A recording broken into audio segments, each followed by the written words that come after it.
नमस्कार नीमच, मैं हूं दीपक खताबिया और आप देख रहे हैं MP44 न्यूज़। शोरगुल और मतदान के बाद अब मतगणना की बारी है। लगातार सब प्रत्याशियों की धड़कन तेज होगी। 3 तारीख का इंतजार है। मनासा विधानसभा के प्रत्याशी नरेंद्र नाटा हमारे साथ हैं, उनसे बात करेंगे कि आखिर विधानसभा चुनाव को लेकर क्या लग रहा है उनको, मतगणना से पहले उनका क्या कहना है। तो स्वागत है आपका। मतगणना का इंतजार है, देखा जाए चाहे भाजपा हो चाहे कांग्रेस हो, सभी प्रत्याशियों की धड़कन तेज हो गई है। सभी को मतगणना का इंतजार है। क्या लग रहा है आपको? मतगणना का इंतजार है, पर धड़कन तेज नहीं है, धड़कन बहुत सामान्य है और कोई चिंता नहीं है। लेकिन कांग्रेस नीमच ज़िले में और पूरे प्रदेश में बहुत आश्वस्त है। 3 तारीख को हमें पूरा विश्वास है कि कांग्रेस सरकार बनाएगी मध्य प्रदेश में और कमलनाथ जी इस प्रदेश के नए मुख्यमंत्री होंगे। भाजपा और कांग्रेस की बात की जाए तो मामला टाइट और फाइट है। क्या लग रहा है इस बार 2023 के अंदर वापस दूसरी बार सत्ता में आएगी कांग्रेस? आपको क्यों लग रहा है? पिछली बार भी जनादेश हमारे पक्ष में था और 2023 का भी जनादेश हमारे पक्ष में होगा, मुझे पूरा विश्वास है। जो पूरे चुनाव अभियान के दौरान मैंने देखा, जनता को समझने की कोशिश की, जनता की भावनाओं को जाना, तो मैं पूरे विश्वास का कह सकता हूं कि मध्य प्रदेश में अब लोग व्यवस्था परिवर्तन चाहते हैं। वो चेहरा बदलना चाहते हैं जो इस मध्य प्रदेश को अगले 5 साल तक इसका भाग्य तय करेगा। और वो उसे लगता है कि कमलनाथ जी इसके लिए एक बहुत योग्य व्यक्ति हैं और परिवर्तन का मूड है और कमलनाथ जी को वापस लाने की मंशा है। 20 साल की भाजपा सरकार 12 महीने का छोड़ दिया जाए तो लगातार इस बार वोट परसेंट बढ़ा है। नीमच की बात करें, नीमच के अंदर, मनासा की बात करें, जावलकर, तीनों विधानसभा के अंदर जो वोटिंग परसेंट बढ़ा है, लोगों ने मतदान बम्पर वोटिंग की है। ये किस ओर जा रहा है?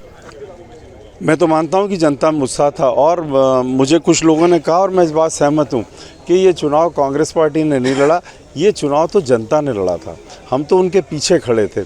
जनता खुद ही इस चुनाव को लीड कर रही थी और वो जो जनता का उत्साह था वो ही कारण है कि हमारा वोटिंग परसेंटेज जो आप कह रहे हैं वो वहाँ तक पहुँचा है। कमलनाथ जी की नारी सम्मान योजना तो भाजपा की लाडली बहना, किस पे कौन भारी पड़ेगा? जो रेवड़ी बांटो अभियान चला था, क्या लगता है कि जनादेश उसको मिलेगा?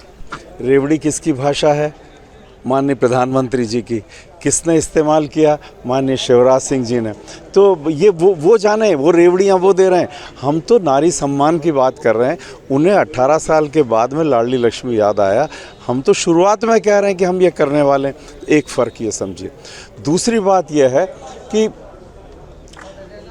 उनकी सारी अपेक्षाएं केवल लाडली पर टिकी हुई है। मैंने तो नहीं कहा कि हम नारी सम्मान का हमने घोषणा की इसलिए हम चुनाव जीतने वाले हैं।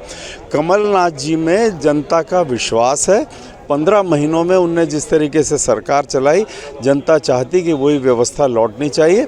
और फिर उसके साथ ये सब बातें हैं जो वचन जो कमलनाथ जी ने दिए, जिसमें नारी सम्मान योजना भी एक है, उन सारे वचनों का अपना असर है। तो मैं समझता हूँ कि उनके पास केवल लाडली बहना है, हमारे पास तो बहुत कुछ है कहने को। देखा जाए मनासा विधानसभा के अंदर एक मुद्दा बहुत तेज चला था, भारी और स्थानीय का। क्या लग रहा है कि इस विधानसभा चुनाव के अंदर स्थानीय भारी पड़ेंगे? ये तो भैया 3 तारीख को पता लग जाएगा कि कौन बाहरी और कौन बाहर हो रहा है। इसको तो 3 तारीख को पता लग जाएगा।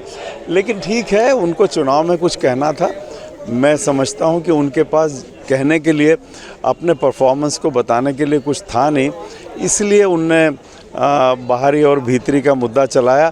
भैया मैं तो 5 चुनाव मनासा से लड़ा हूँ, 3 बार वहाँ का विधायक रहा हूँ, 2 बार वहाँ के विधायक के नाते कैबिनेट मंत्री बना हूँ। अब याद आई उनको मेरे 38 साल की राजनीति के बाद कि मैं बाहरी हूँ।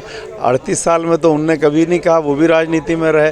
तो मैं समझता हूँ इस मुद्दे को कि जनता ने ज़्यादा कान अपने दिए नहीं, कोई महत्व दिया नहीं और इसका हमने तो इसका नोटिस भी नहीं लिया। नरेंद्र नाटा अपनी जीत को लेके कितने आश्वस्त हैं? मैं जीत को लेके नहीं, जनता का मेरे पे जो विश्वास है उसको लेके पूरी तरह से आश्वस्त हूँ। जनता मुझे चाहती है तो परिणाम 3 तारीख को मिलेंगे। तो ये थे हमारे साथ में पूर्व मंत्री नरेंद्र नाटा, जिन्होंने कहा कि मैं जीत को लेकर आश्वस्त हूँ। जनता का जो आशीर्वाद मिला है उसको लेकर मैं अपनी जीत को लेकर पूरी तरह से आश्वस्त हूँ। लेकिन ये तो आने वाला वक्त ही बता पाएगा मध्य प्रदेश में और स्थानीय मनासा में किसकी सरकार होगी, कौन होगा विधायक। आप देखते रहिए MP44 न्यूज़।